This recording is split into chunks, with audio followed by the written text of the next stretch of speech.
Good morning and welcome to today's broadcast. Today we're going to cover artificial intelligence and specifically talk to futurist Jim Carroll about the AI tools that he is using day to day. I'm all set. Is my remote all set? That's the big question. 1 second here. Always exciting to get started. This is why we test things out. Before we begin, I'd like to ensure that you send your questions to Jim. He's coming at you live from his virtual broadcast studio, and so he will be able to take your questions along the way. This broadcast is going out live on YouTube, Facebook, Instagram, and LinkedIn, so feel free to ask questions wherever you are coming from. Hi, Jim. Welcome to the show. Let's start out by describing a little bit of what you've been doing with AI in the last year, as well as how you had been covering it in your keynotes in years prior. Yeah, look, I sure hope this broadcast works. I spent a lot of time down here during the pandemic, my virtual broadcast studio, and haven't done one of these in a while. As you just saw at the start, things can go a little wild and wonky and off the rails. But here's what I've been doing with AI. I mean, obviously, as a futurist, I've been talking about AI for a long time on stages around the world. I've been talking about it in manufacturing, healthcare, insurance. The thing is, it's already been around us for quite some time. But what happened last year, obviously, with the arrival of ChatGPT and all these other technologies, is it exploded into public consciousness. And I saw, sudden, very fast demand from my global clients for an interpretation of what's really going on. So I started to crystallize that in the website jimcarroll.ai and started writing about it a lot more to really put in perspective what is going on, what it really means. And a very good example, I was just in Pennsylvania last week with a battery manufacturing company, putting in perspective the reality of AI for manufacturing, not how can we use ChatGPT to do cool things, but how is it going to really accelerate change and provide opportunity in the world of manufacturing going forward, putting in perspective for a senior leadership team, CEO on down, what's really going on. What I want to do here today, and presuming and hoping everything is going to work, is put in perspective the real tools that I've actually adopted through the year, which have become part of how I work, what I'm doing, how I'm using them day to day. Okay, with that in mind, start going through the tools that you are using. Let's begin by talking about me. Obviously, I'm not real. Where was I created and how complicated was it to create me?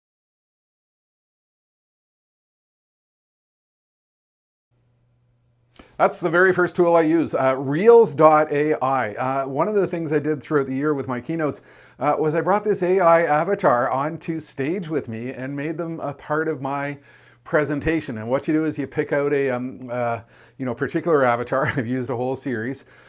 You type in what you want them to say, you hit a button, and it creates this absolutely fantastic, very realistic avatar. And I've used this, for example, in Quebec City earlier in the year. I was speaking at an insurance conference and did a keynote where I actually had the AI avatar interviewing me throughout the keynote about AI. And the reason I'm doing this is it really helps to crystallize a couple of things: how quickly this technology is coming about, how much of an impact it's having, a little bit of what we can do in terms of the blurring between reality and this strange new world that we're heading into. The fascinating thing that's happening with video and AI is this is moving forward extremely, extremely quickly. I'll show you in a moment what I'm doing with reels.ai. First, I'm going to head back to my desk to really put in perspective, have the ability to share with you some screens of what I'm doing. I would encourage you to send in your questions as we go so that we can get a little bit of sense as to what you're thinking about. So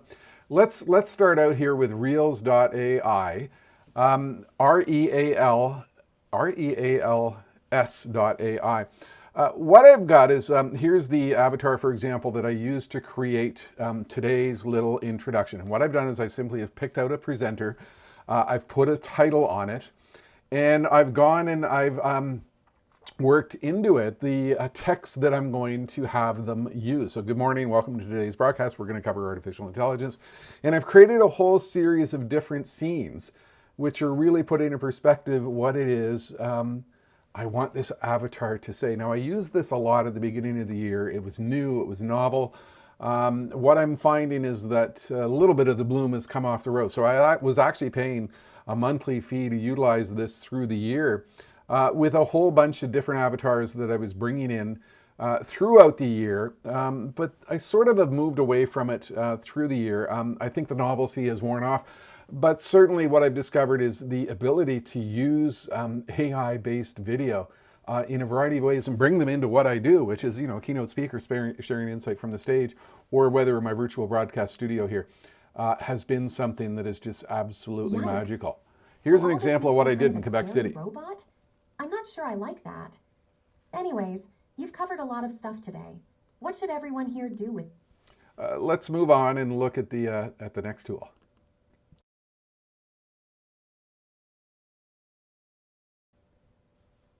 There's a lot going on with text-to-speech, and we're seeing the emergence of a lot of tools, for example, for translation, for taking a YouTube video and instantly turning it into a translated video. We're also seeing the emergence of a lot of these tools which will take what you've typed in and do some speech synthesis. One of the most popular sites out there is 11 Labs, and I use this quite significantly throughout the year. On some of my promotional videos, on some of the Apple Motion videos, which I've been putting out there, I found the whole aspect of speech synthesis, again, at the beginning of the year to be quite powerful. And I'll give you an example. I did this AI promotional video, and I worked with 11 Labs to take what I was typing in and using that to come up with a voice that I could layer on top of the promotional video. Here's the first few seconds of one of the main promo videos that I put together this year. The acceleration of AI is not just about the technology. It's about the promise and the peril, the opportunity and the challenge, the disruptive impact and the strategy. It's about leadership. I think what's happening here is the voiceover industry is changing really quickly. But what is also happening is, again, I think there's a little bit of a novelty factor here in that a lot of people started using this. One thing I'm noticing is I hang out on TikTok. My kids told me I was too old to go on TikTok, so I'm on TikTok.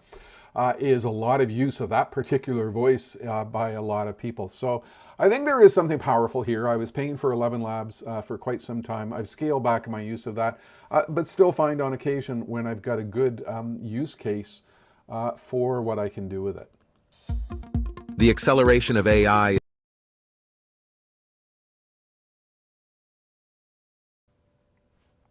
Okay, let's get into the meat of this stuff, and let's talk about Collado.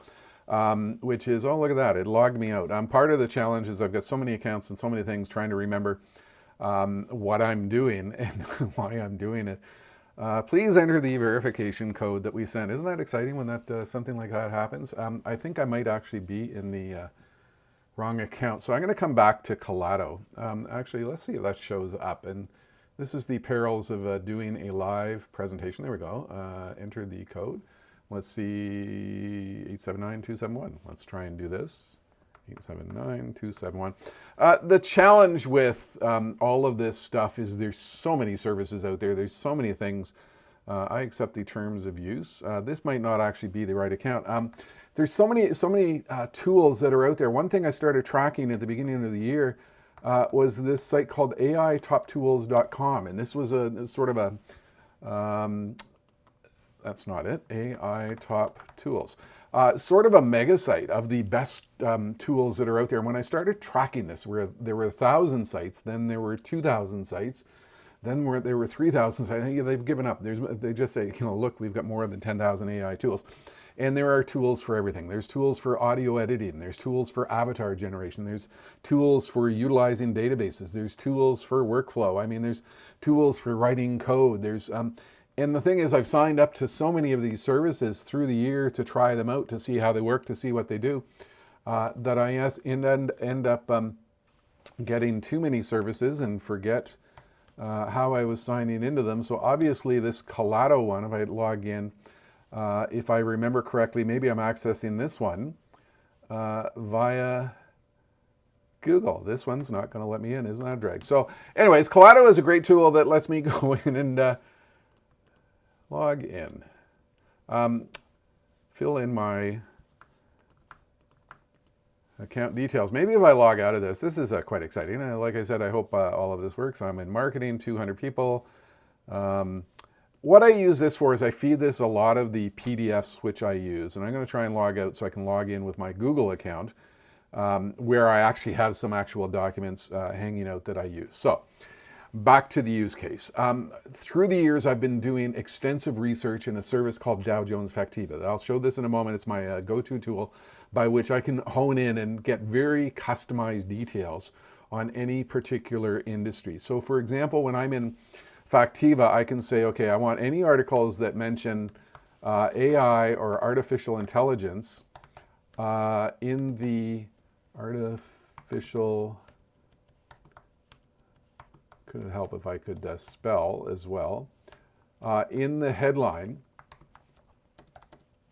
or AI, and the headline also mentions manufacturing. So Dow Jones Factiva is a very expensive service. I pay several thousands of dollars for this per year. And what this lets me do is it lets me access tens of millions of hundreds of thousands of publications from magazines, from news articles, from press releases, from research studies, from scientific journals, you name it. And I can go and I can do a very specific search. So what I've done in this case is I've said, show me any articles that have appeared in this massive, sophisticated database that have to do with manufacturing and which have mentioned in the headline artificial intelligence or AI. And so what this lets me do when I'm preparing for a custom keynote, it lets me grab the 500 or 1,000 articles which are very relevant to the type of work that I'm doing. So for example, I'm in Ireland next month. I'm going to be doing a talk on the use of AI in clinical research in pharmaceutical trials. And I've got like 1,000 articles on clinical research use of AI in pharmaceuticals. So what I've fed into Collado is several hundred of the PDFs that I have generated over the last 15 years where I've done this very specific research. So what I'm doing here is I'm building my own little sort of private ChatGPT service. I'm building my own little private research database. And I think this is one of the most powerful capabilities that we can use with AI is not just using ChatGPT and these other services, but actually using something which lets us be very, very specific in searching our own information. So I've got this universe of hundreds of documents, thousands of documents from my research, and I can say, summarize for me the top key disruptive trends that we should be thinking about.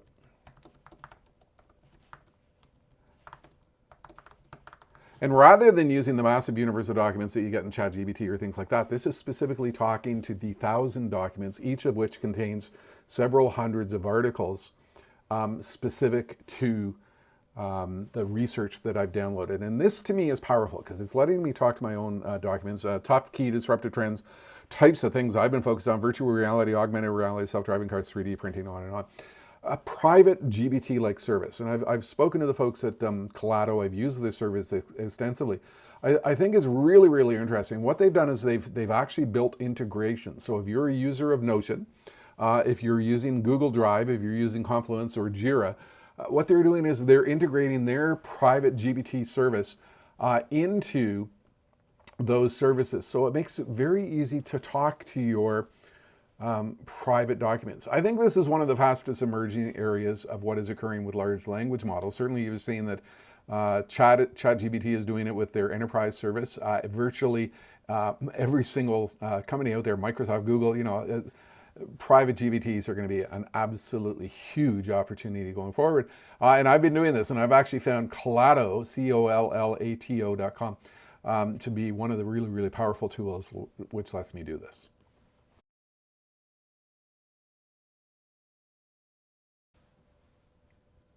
But I've gone even further. I discovered popai.pro, and this is actually a service I'm paying for. Sometimes I've got documents which are 1,000 pages long. So here's a very good example. This talk I was doing in Pennsylvania last week, I downloaded hundreds and hundreds of articles in the future of manufacturing, the future of AI in manufacturing, the business use case for AI in manufacturing, enterprise resource planning in manufacturing. 1,600 pages. If you look at that, 1,600 pages focused on this topic. And I tried to feed that into ChatGPT. I tried to feed that into other services. They simply wouldn't work. And I ended up loading it into Pop AI, and I'm finding this to be a really, really powerful and useful service. So I'll generate a new chat. Right now I've got it using GPT 3.5. I could scale it up to 4, but what I can do is I can talk to this 1,600 page document. I'm doing a talk. I'm going to shut up while I type since I seem to type better.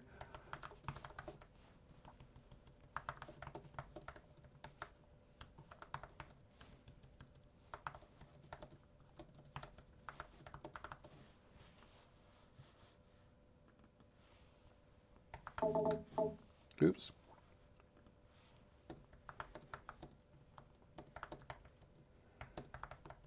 Okay, so I'm typing in, I'm doing a talk on the future of AI in manufacturing, and I need a summary of the key use cases it will provide. And what it's doing is it's specifically talking to that document, 1,600 pages long that you see on the screen. And look at that. God, don't you love demonstrations? This is working 15 minutes ago. I had an error. So let's get it to regenerate, and maybe it's going to kick back and give me something useful. Here we go. So how can it be used? It can be used for predictive maintenance, quality control, demand forecasting, supply chain optimization, robotics, and automation. And here's what I used to do. When I would have this 1,600 pages of information, I would scan through that document. I would spend hours and hours and hours scanning through it, seeking out the case studies, seeking out the examples, seeking to summarize the information that would feed into my keynote slide deck. And in the last couple of months, what I've done is I've actually learned how to do that process simply by talking to the document through Pop AI. And so I actually used this extensively for my talk in manufacturing in Pennsylvania last week. And I got exactly what I needed, including, for example, examples of companies actually doing things. Part of the challenge with AI is everybody's talking about it. A few people are actually doing it. So I would do something like, give me specific company examples where organizations are using AI in their manufacturing operations.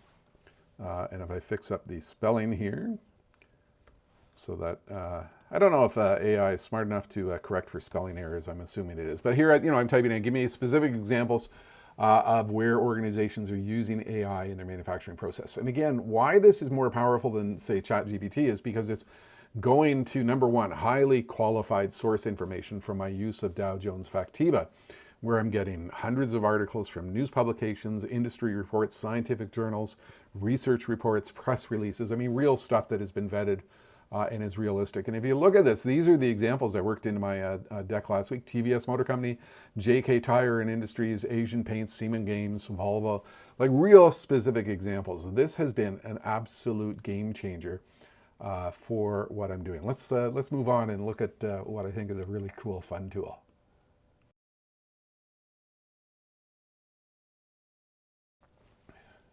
Trickle.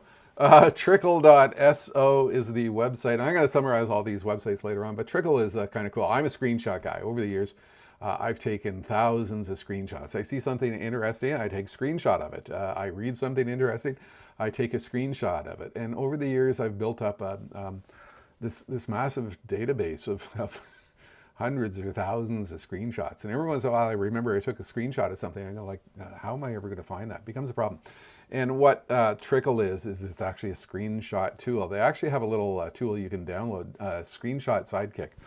If you install that, it will actually let you take the screenshot and it will upload it to the screenshot service. But let me give you an example. So in here, I've got thousands of screenshots. Some of the recent ones I've loaded in are images, which is not terribly useful. It doesn't do image interpretation. I'm still looking for a good AI database that will look at images, but I've got a few thousand screenshots in here. And I remember, for example, I had a post or screenshot from years ago of what my first website looked like in my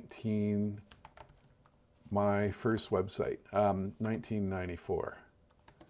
So I'm going to type it, can you find me my first website? And look at that, there's the screenshot of my, this is epic. What a screenshot, clip art. My website, 1994, it rocked. It had my books, it had about me, my video, based on clip art. But to me, this is really cool. And here's what it does when it loads in the screenshots. It's actually not just doing the screenshot, but it's doing, you can see here, it's grabbing the text from the screenshot and making that part of the AI database. I'm like just absolutely sold on this tool.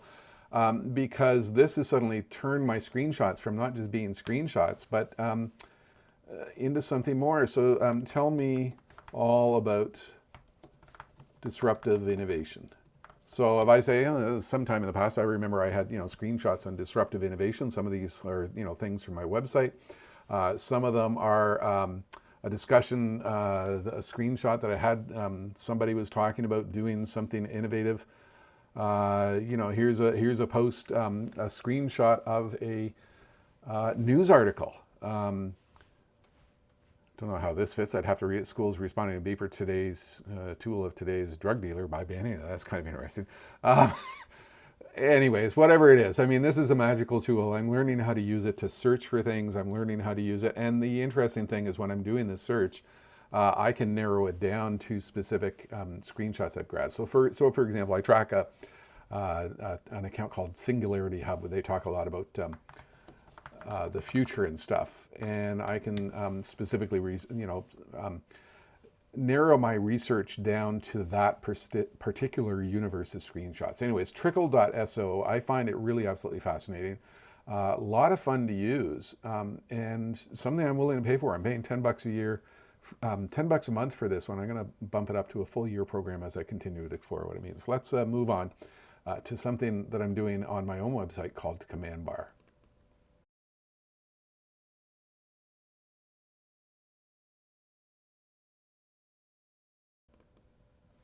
Okay, Command Bar. Let's see if I can get over into this. To start out, we'll visit my website, and I'm going to let that load in the background, and I'm going to go and I'm going to load in Command Bar, and hopefully be able to get into the account. While my website is coming up, what you're going to notice here is there's a little Ask AI button on my site. What I've been emphasizing to my clients is one of the key things that we can do in the short term with AI when it comes to innovating on our own and trying to integrate AI into our operations is to chase what I call the low-hanging fruit, and that is using AI to build into your website, integrating it into customer support tools, back-end databases, private GPTs, stuff like that. So what I've done with Command Bar is I've introduced this little AI bot onto my site, and what this actually has done is it's linked to the more than 4,000 blog posts that I've had on my site since 2002. And it's letting visitors talk to it. So I could go, for example, ask a question. What are Jim's thoughts on disruptive transformation? And what do leaders need to do to take advantage of this? So again, this is like a little private GPT, but what it's doing is it's talking to the 4,000 blog posts on my site, and it's coming up with fairly intelligent responses based upon what I've written. I've been tracking the metrics on this, and it's actually getting a fair bit of use. And I think there's a big opportunity for organizations to integrate this type of tool into their back end. Now, when you look at Command Bar, it's actually kind of interesting, because what they've done is they've introduced the tools by which, if you have an existing back-end customer support database, you could literally toss this onto your website in 10 minutes. So they will automatically, if you're using Zendesk, which is a very popular service for customer support interaction, you can integrate it just like that. Intercom, Freshdesk, Wix Answers, WordPress. That's all I did is I selected WordPress, integrated some code into my website, and boom, the magic happened. Gitbook, Ghost, README document. Geez, looking at this list, they've added more and more. HubSpot, upload custom content. I mean, they're adding more and more stuff to this all the time. And it really seems to be a fairly sophisticated tool in that the answers seem to be really, really intelligent. List of things I should pursue. Not only that, but it's giving these additional nudges that I can define. So if we go up and we watch here, give me a list of things I pursue, the future you desire, not the future you've been given, creative and individual.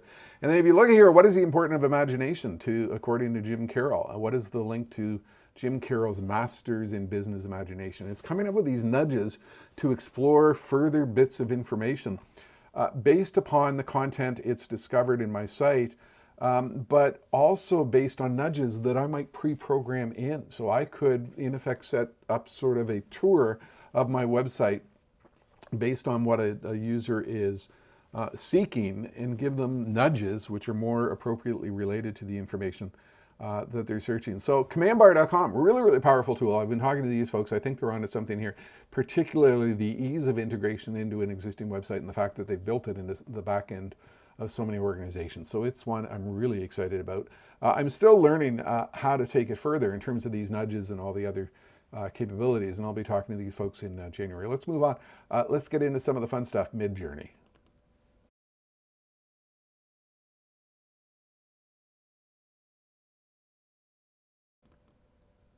Yo, Midjourney. I mean, come on, who doesn't like generating AI art?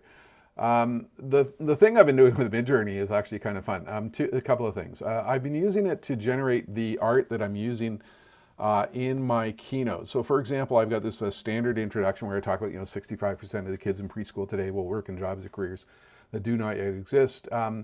Knowledge, half-light, instant obsolescence. What I've been doing is I've been using Midjourney to generate the art that I've been using through my slide deck, because I'm finding this sort of taking it up a notch, but also since I'm talking about AI, I might as well talk about the ease by which we can accelerate our creative capabilities through the use of AI, but I'm not limiting it to that. What I've done with Midjourney is I've actually implemented my own private Discord server. And if you're using Midjourney and you've never used Discord, you might find it kind of confusing. It's this whole different universe, but I implemented my actual private Discord server. And one of the reasons I did that was I wanted to learn this capability for face swapping. So I'm gonna generate a new image, a futurist in a broadcast studio. His face is clearly visible. He is excited about talking with people. So I'm just giving it a standard prompt to generate an image. I'm in the studio, I'm excited to be talking to people, whatever. And I'm gonna ask for that in an aspect ratio of 16.9. So when it's gonna go off and it's gonna generate this. The thing I've been doing with the Midjourney that I've been having so much fun with is doing this face swap thing. And that's why I have my own private server, because what I can do is generate an image and swap in my face. And I'm going off to find the particular image that I was using last week in Pennsylvania, where I was making the point that, look, this AI thing, we're going to be seeing the emergence of all kinds of, fake images, people generating images which aren't real. And what I did was I walked them through, my personal history, my greaseball phase, and then I became a hippie.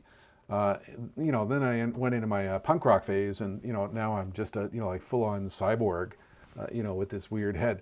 What I'm doing here is I'm actually using Midjourney with this face swap application to generate an image that I've created in Midjourney and swap my face into it. So let's take an example here.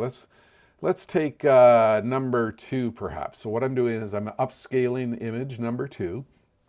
It's going to come back with a larger version of that image, and I'm going to use this face swap app. And what I've done is I've fed into Midjourney my face, and I'm going to tell it to simply swap out the face from the existing photo and put in my face. This isn't a great example, because the image I managed to come up with isn't terribly clear and terribly bright. But if you get back to my cyborg and you get back to my hippie and you get back to my punk rocker, it is wild stuff. This is fun stuff, but it also helps to emphasize a point that we are often trying to make on stage. Let's move on and look at something called perplexity.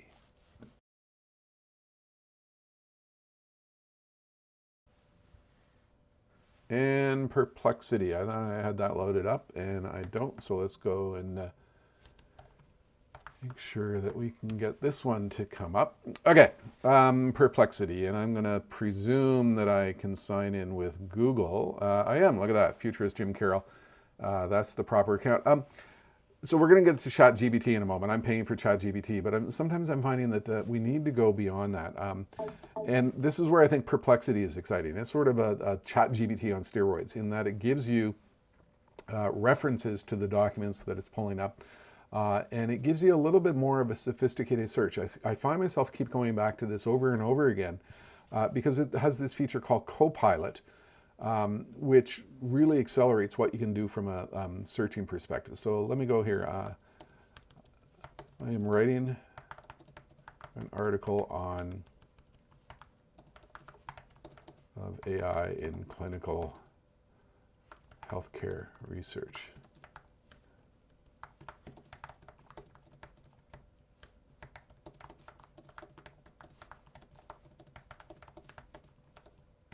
I'm writing an article on the role of AI in clinical healthcare research. Provide me an example of where it can be used with a list of at least 10 reasons. This is just like ChatGPT, but it's like ChatGPT on steroids for me.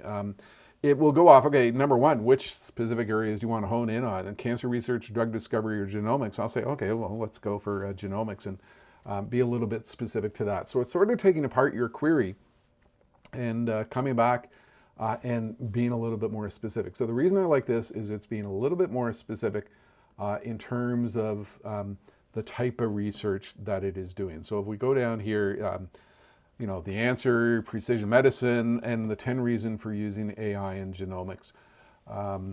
Again, powerful research. It's accelerating what I can do and how I can do it. And of course, that brings us to ChatGPT, you know, which is, I think, the mainstay of everything we're doing.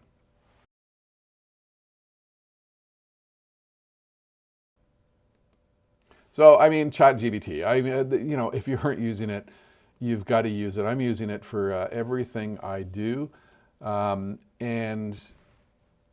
using it for image generation, using it for plugins. So for example, a 1-hour YouTube video. I'm a busy guy. I don't have the time to go watch a 1-hour YouTube video on some new thing. And I will go into ChatGPT, use the plugin for video transcription, and it will go off and it will watch that 1-hour YouTube video and provide me an instant summary of what it means. So we can actually do an example here. If I go off and I grab a video I used last week. So here's, oops. I'm going off and I'm grabbing the URL for a video that is all about the role of additive manufacturing, 3D printing in the world of manufacturing. So I'm going to tell it to watch this video. Oops. And summarize it for me. And again, this is the god of demonstrations. This probably isn't going to work, but the concept is there. So, oh, look at that. Step one is using video highlight. It's actually sort of working, so this is good. What it's doing here is it's going off and reading the transcript of this 1-hour long video. And it's giving me an absolute summary about this. I mean, I've been using this on stage to demonstrate, for example, for an insurance conference. Here's how we could have it go off and watch this 1-hour training video on how to assess risk in a property and casualty environment. I've been using it as an example of how we might use it to you know, the world of manufacturing. I mean, this is powerful stuff. The thing about ChatGPT that they've got going for them is this capability of plugins, where what we are doing is we're utilizing this capability where it will go off and it will actually do a search for us. Look at that, Jeff McNeil is here saying, hey, thumbs up. You know, Jeff, the thing is you go live like this and you have to take the risk. You have to see if it works. The god of demonstrations. Sometimes it doesn't work. Hey, and skiing is opening this weekend at the Peaks. We're going to have to get out. We'll see you there. Anyways, back to ChatGPT. The thing they've got going is this capability of plugins, where people are writing all kinds of tools that you can enhance your use of it. And I've been exploring that. But also what they've done, obviously, is integrating the ability for image generation, the ability to read a PDF. The thing is, if you go back to this AI top tools service, which I mentioned at the start of this, you know, more than 10,000 top tools. A lot of these are being destroyed by ChatGPT because what they are doing is they're bringing into ChatGPT the capability which previously existed in a tool that you might be paying $10 a month for.